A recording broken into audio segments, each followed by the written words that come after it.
and welcome to this Leeds Food History Symposium video.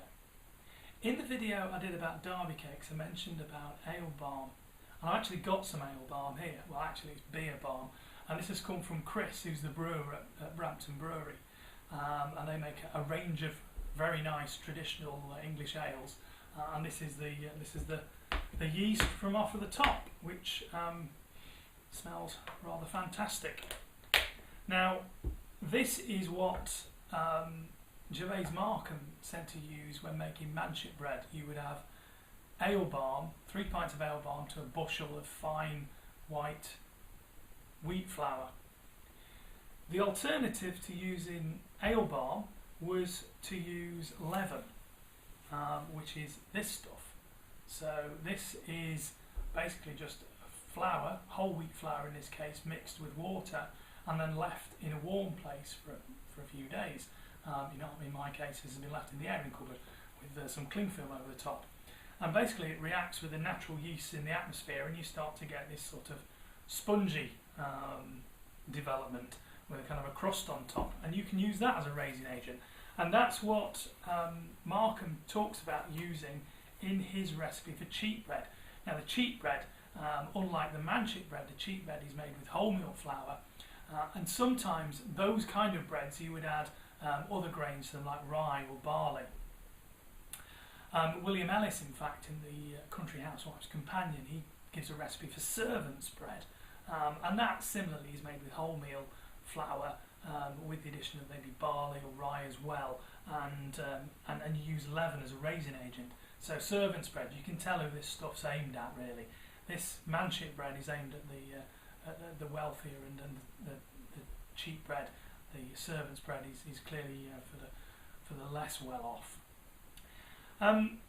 Now the availability of barm or yeast could be an issue, as William Ellis highlights, and he talks about good neighbour yeast, where if somebody was brewing, then they might give some of the yeast off the top of their brew to a neighbour so that they could bake with it, or they could brew themselves, and there will be a kind of reciprocal arrangement.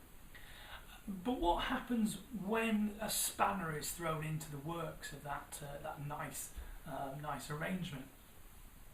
In the early 16th century, the common drink throughout the country was ale. This is in England, by the way, and it was generally brewed in small quantities because it went off, and it was often brewed in commonly brewed in a domestic environment. Through the 16th century and into the 17th century, the place of ale gets taken by beer, hopped beer, and gradually in the south and the east, and moving up through the country, the north and the west, from the towns into rural areas.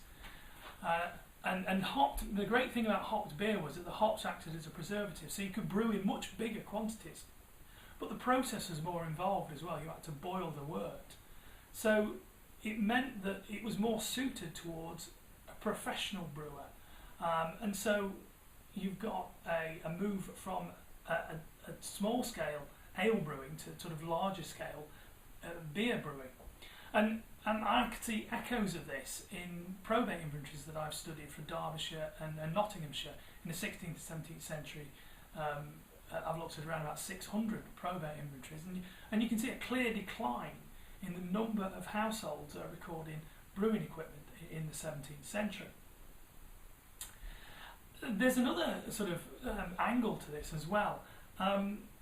Beer barm is quite bitter. Now Chris has mentioned he's used this to make bread himself, and he says it is quite a bitter taste. And this is something again that Ellis talks about in the Country Housewife's Companion.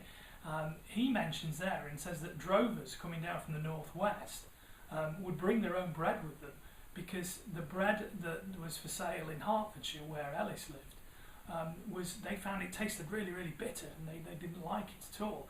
And he said that's because it's made with yeast from their heavily hopped bitter beers, whereas these drovers coming down from the northwest, they were used to milder beers with less hops in them. That was what Ellis was saying, so that they could really taste the difference. So another thing I've noted from the inventories as well, which again might be related to this, is that in the 17th century, or from the 17th century onwards, you can start to see leaven tubs being mentioned in inventories as well. Then they're not mentioned in any of the 16th century inventories I've come across, but they are increasingly mentioned in 17th century inventories. So I wonder if these things are linked. The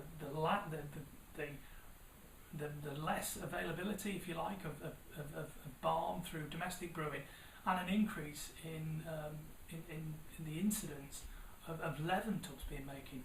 Were people perhaps switching from barm to using leaven in some circumstances? Now, it has to be said in general, there aren't that many mentions of baking equipment in probate inventories. In fact, if you went by by that measure, it seems to have been more common for people to brew, in fact, making their own cheese than it was to be making their own bread. From looking from the evidence of probate inventories. And in fact, I suspect that many, if not most people, are actually buying their bread from professional bakers, and hence the importance of the size of bread, which regulated not only the price of bread, but the size of loaves that will be sold. But I think we've still got many questions about the exact composition of those loaves, and whether they were using barm or whether they were using leaven in them. I'm going to be using both of these and doing some baking of my own, and I'll report back on those.